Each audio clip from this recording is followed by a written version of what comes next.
Hello students, another revision session for you। बच्चों paper आपके चल ही रहे हैं और मैथ का पेपर आने वाला है।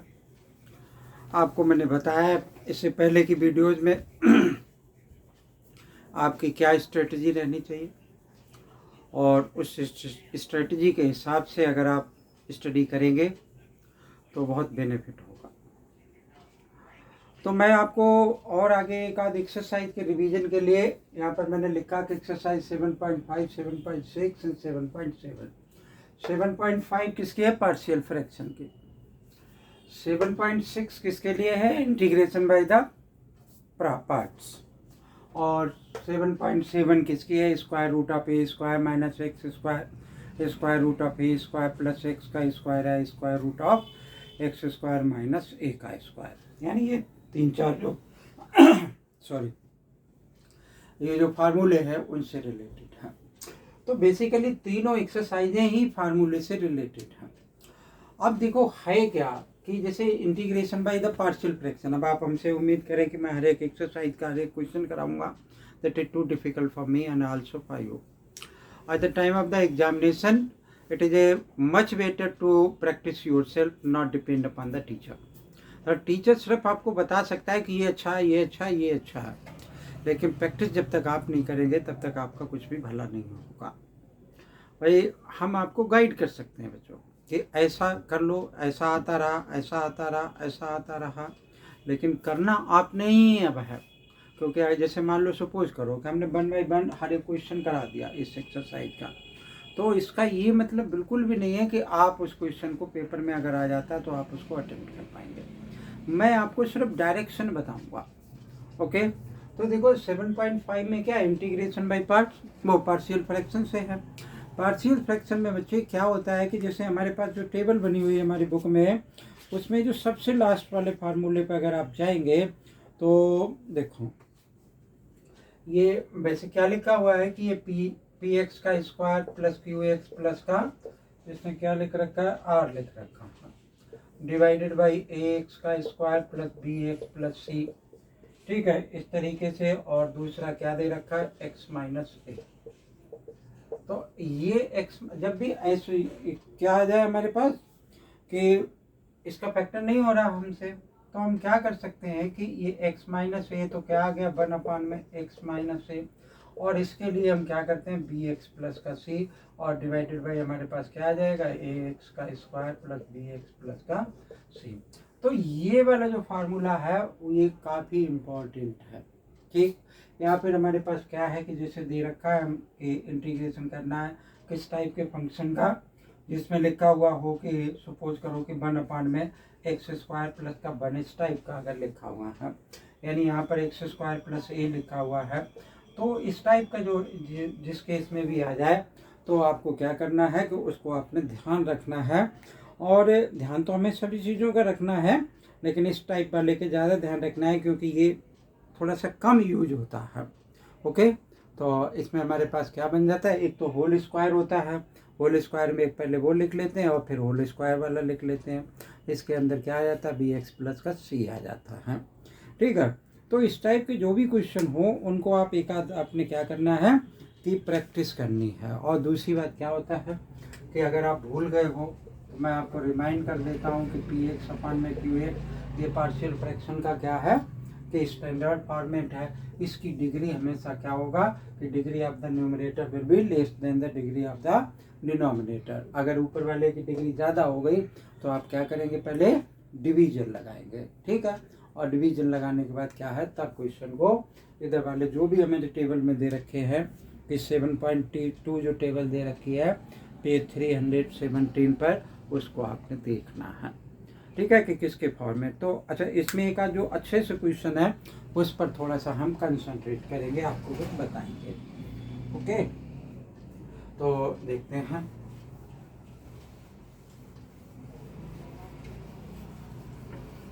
यानी किस टाइप का क्वेश्चन इसमें से आ जाता है कभी कभी पेपर में, तो उस टाइप के क्वेश्चन पर हम थोड़ा सा कंसंट्रेट करेंगे। ठीक है, सपोज कर लो कि भाई जो नॉर्मल से हमारे क्वेश्चन है वो तो सभी स्टूडेंट कर सकते हैं। एक मान लो कि ये क्वेश्चन लिखा हुआ है कि x integration of the x का square divided by x square plus का 1 और एक्स स्क्वायर प्लस का 4 और dx इस टाइप से दे रखा है।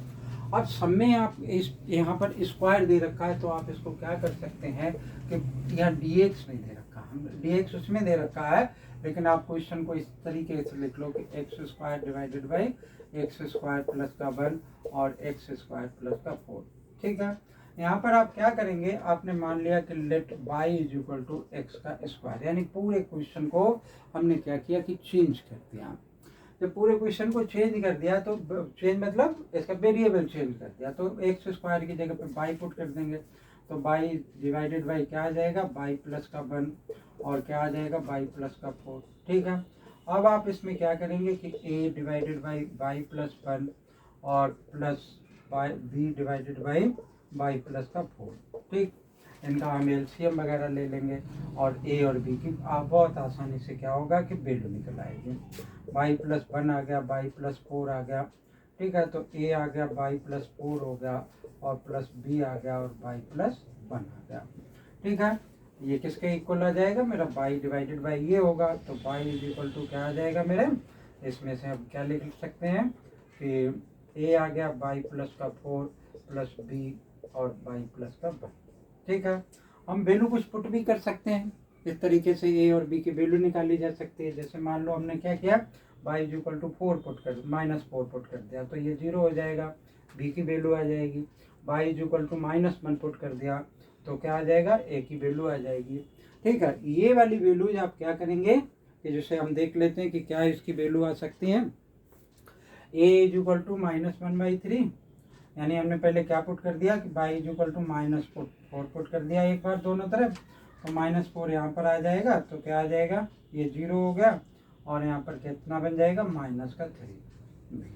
ठीक, तो ये हमारे पास क्या बन जाएगा, -4/-3 is equal to b, minus से माइनस कैंसिल हो गया, ये b की वैल्यू हो गई।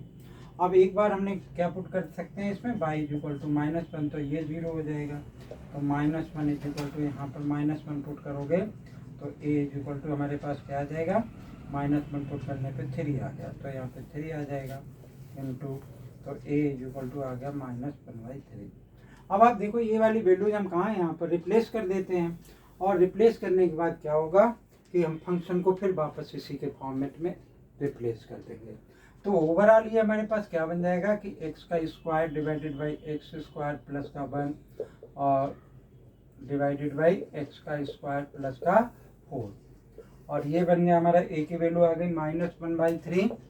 और मुझे इंटीग्रेशन क्या करना है अब कि क्या हमारे पास क्वेश्चन है कि x square divided by x square plus 1, यानी अब हम क्या लिख लेंगे उसको कि इंटीग्रेशन ऑफ dx अपान में x का स्क्वायर प्लस 1, और b की वैल्यू हमारे पास क्या आ गई कि b की वैल्यू 4/3, तो यहाँ पर लिख लूँगा मैं +4/3, और इंटीग्रेशन क्या आ जाएगा हमारे पास dx divided by x square plus का 4। तो अब इसका बहुत आसानी से इंटीग्रेशन निकाला जा सकता है, tan इनवर्स x के अकॉर्डिंग ये चला जाएगा। ठीक है ना, तो इस टाइप से ये क्वेश्चन हो जाएगा। तो अब ये क्वेश्चन पर्टिकुलरली हमने क्यों बताया, क्योंकि ये थोड़ा सा डिफरेंट है। जैसे हो सकता है स्टूडेंट इसमें एक्स स्क्वायर प्लस 1 को t के बराबर सपोज करना चाह रहा हो, तो इस अगर हम ऐसा करेंगे तो क्वेश्चन का आंसर नहीं निकल करके आएगा, तो इसलिए आप इस क्वेश्चन पे थोड़ा सा कंसंट्रेट करेंगे। ओके, अब देखो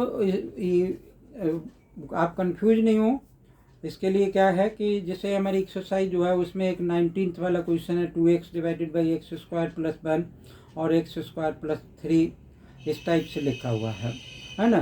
तो वहाँ पर भी हम क्या कर सकते हैं कि x square is equal to t put कर सकते हैं और फिर उसको डिफ्रेंशिएट करके न्यूमरेटर हट जाएगा और वो दूसरे तरीके से फॉर्मेट में क्वेश्चन पहुँच जाएगा।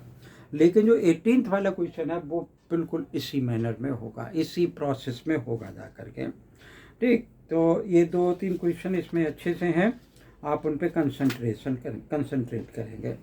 अब देखो इंटीग्रेशन बाय पार्ट्स में क्या है कि इंटीग्रेशन बाय पार्ट्स वैसे तो हम जानते ही है कि इंटीग्रेशन बाय पार्ट्स क्या है,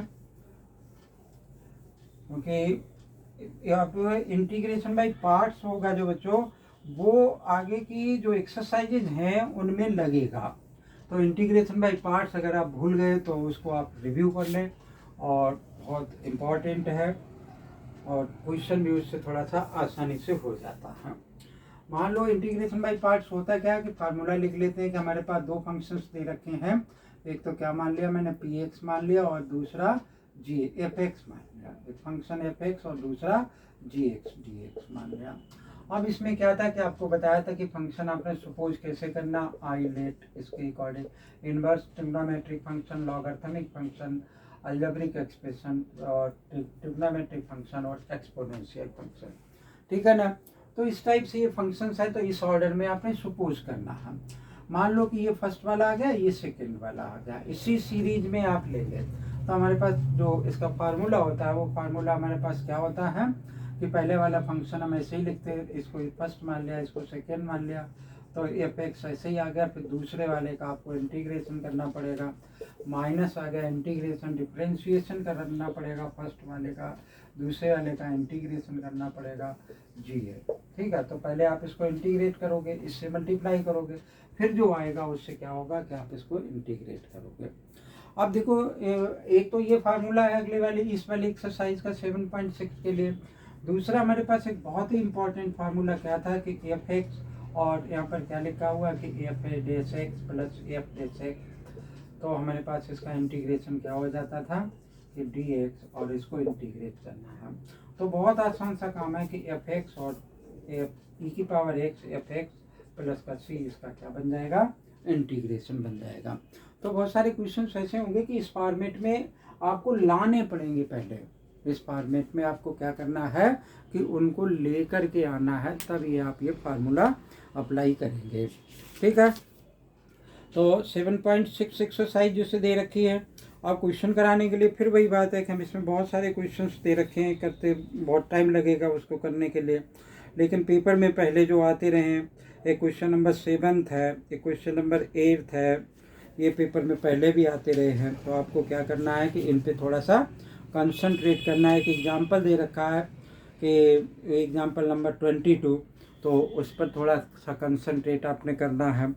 तो इस टाइप के क्वेश्चंस जो होंगे वो आपको करने होंगे, ठीक है ना। और मैंने जैसे कि आपको कहा कि प्रैक्टिस आपको ही करनी पड़ेगी, आइडेंटिफाई आप, तो ये टाइम वो टाइम है कि हम आपको सिर्फ आपको डायरेक्शन दे सकते हैं कि इस टाइप का क्वेश्चन ये है। अच्छा, ये 7.7 हमारी एक्सरसाइज है, उसको करने के लिए हमारे पास क्या है कि 3 फार्मूले लिखे हुए हैं। वो तीनों फार्मूले इसलिए और ज़्यादा ज़रूरी हैं कि जो हमारे पास नेक्स्ट वाला टॉपिक है, यानी कौन सा नेक्स्ट वाला topic, application of the integration, उस एप्लीकेशन ऑफ इंटीग्रेशन में उसका क्या होगा, यूज होगा। इसलिए वो तीनों फार्मूले आपको थोड़े से लेंथी फार्मूले हैं, लेकिन आपको क्या करने हैं कि उनको लर्न करना है और उनको यूज करना है, ठीक है। जैसे क्या लिखा है कि root of x square plus a square d x, और root of A square minus x का स्क्वायर, और फिर square root of x square minus ए का स्क्वायर। तो ये जो फार्मूले हैं वो फार्मूलों को आपने क्या करना है कि कंसंट्रेट करना है, ध्यान रखना है बहुत अच्छे से तीनों फार्मूलों को। अगर किसी एक्सरसाइज में लग रहा है, किसी क्वेश्चन में ये लग रहे, एप्लीकेबल हो रहे हैं, तो अगर आपको नहीं भी वो आ रहा और फार्मूला इतना बड़ा लिख दिया आपने, तो टीचर एब्सोल्युटली आपको कुछ न कुछ मार्क्स देगा, ठीक है ना। तो ये था हमारा क्या है कि 7.7 एक्सरसाइज। तो 7.7 एक्सरसाइज से बच्चों पर्टिकुलरली कोई क्वेश्चन ऐसे नहीं आता, लेकिन क्या है कि इसकी एप्लीकेशन है, और वो एप्लीकेशन कहाँ पर है, एप्लीकेशन ऑफ इंटीग्रेशन में है ज़्यादा, ठीक है। या फिर हो सकता है कि हम आगे यूज करेंगे मिसलेनियस में यूज कर लें इसको। तो ये था क्या कि ये जो 3 एक्सरसाइजेज दे रखी 7.5, 7.6, 7.7, तो सारे को आप रिवाइज मत करो। अगर मैं ये नहीं कहता हूँ मत करो, बिल्कुल भी जो कर सकता है उसको करना चाहिए, जो बिल्कुल टू द पॉइंट जाना चाहता है, तो जो मैंने बताया आप थोड़ा सा उस पर फोकस करें, और एब्सोल्युटली आपको परफॉर्मेंस अच्छी मिलेगी, ठीक है। अगर वीडियो अच्छी लगे तो आप उसको लाइक करना ना भूलें। चैनल सब्सक्राइब नहीं कर रखा तो चैनल को सब्सक्राइब कर दें। थैंक यू, जय हिंद।